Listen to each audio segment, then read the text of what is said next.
Hej, sitter här med Jeppe igen. Vi ska titta på ett litet videoklipp som de har spelat in på Nya Zeeland under sin senaste resa. Och Jeppe, vad är det vi kommer att få se här? Vi kommer att se det som jag lägger mycket vikt vid, att ha en harmoni på hunden. Att den har förtroende och kärlek till en samtidigt som har respekt. Och det gör jag genom att lägga hunden på rygg, och då tror många att det är alfarullningar och så vidare. Det är det inte. När man lär sig att hantera, som vi ska se på filmen, lär oss att hantera att få ner hunden på rygg lugnt och stilla, och att den känner sig trygg att vara där, samtidigt som att den har respekt att vara där. För att den får inte övergå upp, utan den ska bli där så jag kan gå igenom både tänder och öron och ögon och tassar och klor och allt vad det är.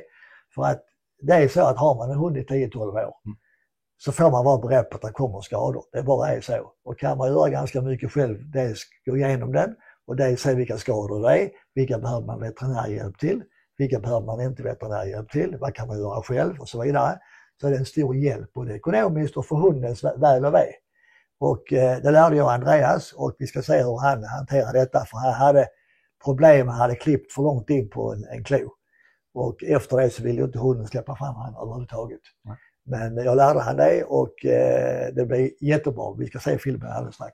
Och detta är en metodik som man kan göra med, det spelar ingen roll vilken storlek det är på hunden, om det är din lilla Bobby som ligger här eller om det är en gigantisk storlek på den, utan det här kan man göra på samma sätt. Det kan man göra på alla. Där finns en praktisk skillnad, och det är att hundar som har en viss storlek, vi säger mellanhunden och större, där måste man kunna vänja sig vid att vända hunden 180 grader så att den har baktassarna mot mig för att kunna jobba. För annars ska jag bocka mig över hundens huvud, och det tycker den inte om.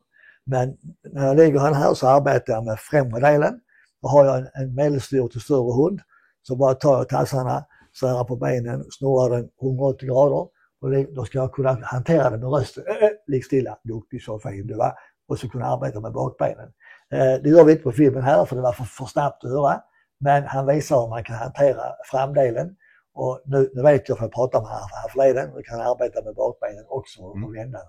Ja, det ska bli intressant. Vi kanske kommer tillbaka med en liten hund och med en stor hund. Kan vi får se. Ja. Tack. Hi, my name is Andreas, and I want to show you an exercise that Jeppe Strid taught me in the beginning of the year when they came to visit us here in New Zealand. This exercise is all about trust, control and respect between you and your dog. And all of these things are really important for any type of dog training. The main reason why he showed this to me was, we had problems cutting Atlas's claws. We had an accident, and after that he did not want to let us close to his paws, so it was actually turning into a bit of a problem. So Jeppe showed me this because he said it's really good to be able to handle your dog in this way that I'm going to show you, like especially if you got a working dog or hunting dog. You know, if they got an injury, you can get up front and you can tend to it. So yeah, it's been really good from that perspective. But also I've noticed that I've kind of, you go back to the basics, and I've now developed a better connection between me and Atlas, and I think this exercise is a big part to play in that. So stay tuned and I'll show you what I'm talking about. This is Atlas. He's a 2-year-old German Shorthair Pointer. He's 30 kilos and he's got a lot of energy and is quite strong. So he's not a small dog. I guess you would say that he's a medium-sized dog. Anyhow, the first part of this exercise is flicking him on his back. And, since he is quite a decent-sized dog and he's strong, there's a trick to it. One thing that helps is having a slippery floor like this one. We've got polished concrete. The other one is, you kind of slip your hand through his armpit like that, and you put your hand on his chest like that, so you get a good grip. And then secondly, you support his back with your chest through when you flick him over. The last one is to keep my left hand on his lower back when I flick him over. So I'll pull and lift with my right hand, and then with my left hand I'll push his lower back like this.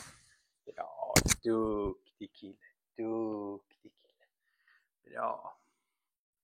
So there he is. He's on his back, which they don't like.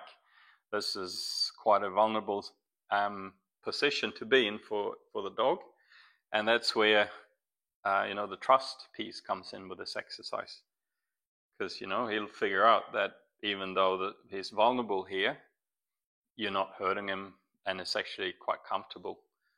Normally when we do this exercise, we would do this, and I would hold him in this situation, would stroke him and let him kind of relax, and eventually he'll fall asleep, and that's kind of end of the exercise. I'll then release him. So one important thing with dogs, they don't have a collarbone. So if he resists, it's important to not pull his legs out. Instead, you push in, so you control him in that way. So as I said, control is another component of this exercise, and the control comes in, like you're in control, you're in charge. And if he would resist, he can't go anywhere, his paws are in the air. But you could still apply your control by you push your hand sharply into his chest at the same time as you use your correction command, which in my case is eh, and then go, oh, duktig kille. So sharp correction and then long praise.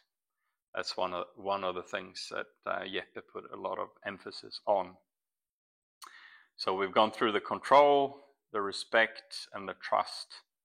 So yeah, next piece, because I told you that we had problems cutting Atlas's claws. We had an accident a while back, and after that he did not want to let us close to his paws at all. So Jeppe showed me this exercise, because it's a really good one. And when you have a working dog or a hunting dog, or they injure themselves, and it's quite good then to have them in this position. You can tend to their injuries, you can check on them, you can check their mouth, their teeth, and you can handle them easily. So yeah, I was going to show you a few things around cutting his claws. So yeah, firstly I'll put on my glasses. I'm actually going to put on a headlight as well, because GSPs have black claws, and it can be quite tricky to know exactly how much you can cut without injuring them or hurting them. So yeah, glasses and a headlight is quite good in my case anyway. So clippers. This is a Miller brand clipper. Yeah, it's heaps better than the one we had before. It's sharp and it's quite thin, so it makes a good cut. And so when we first got him used to it, to the dog, this is just an object. So you'd let him sniff it, and you stroke it on his body, you stroke his paws with it, his claws, so you do that over a period of time. So we wouldn't cut his claws the first time we put him in this position, it's something we built up to over time. So yeah, but once you're ready to cut his claws, you'd do that. And just as I said, I'm quite conservative now when I cut his claws. So I just cut a little bit and then I would grind the rest. So this is a grinder that we bought online, USB charged. It's pretty straightforward. Same thing as with the clipper when we first got him used to it. It's an object, you let him sniff it. You stroke his body with it. His paws and his claws, then turn it on, do the same thing. He realized that there's nothing dangerous with this object, it's not hurting him. And then after a while, you can then start grinding. And as I said, I would cut a little bit and then grind the rest, because yeah, I think it's easier to control, and you don't really hurt your dog as easily with this type of grinder. So yeah, as you can see, that's working really fine now. He doesn't mind it at all. Atlas got his dew claws here. It used to be quite common to remove them when they were puppies, but that's no longer allowed in New Zealand. So, and actually, with a hunting dog running around in the scrub, it's quite easy that they injure themselves, and we've had quite a lot of problems with his dew claws. So yeah, he's been on a few antibiotic treatments. So now we make sure that we keep a close eye on them and make sure that they're well groomed. So yeah, that's the clipper and the grinder, and yeah, that's working really well now. There's another part to this exercise when they're used to this. When you're kind of working on their front legs, you can flip them around, and you can do the same for their back legs, but we can show that another time. So the last part of this exercise is letting him go. And you know, Jeppe's teachings is that you got two dogs. You got a physical dog and you got a mental dog. And in this case, I'm controlling both of them. So when you let him go, you start by releasing the physical dog. So you can see I don't have my hands on him, and I just move my right leg out slowly like that. So I've kind of released the support there. So in this case, he could take off, but I haven't released the mental dog yet, and that's the last piece. And to release the mental dog, I would just go like this. Atlas. Ja, gå down. Gå down. Bra, vad duktig du var. Duktig kille. So yeah, that's the exercise. And yeah, I hope you get as much use and value out of this as we've got. So all the best. Cheers.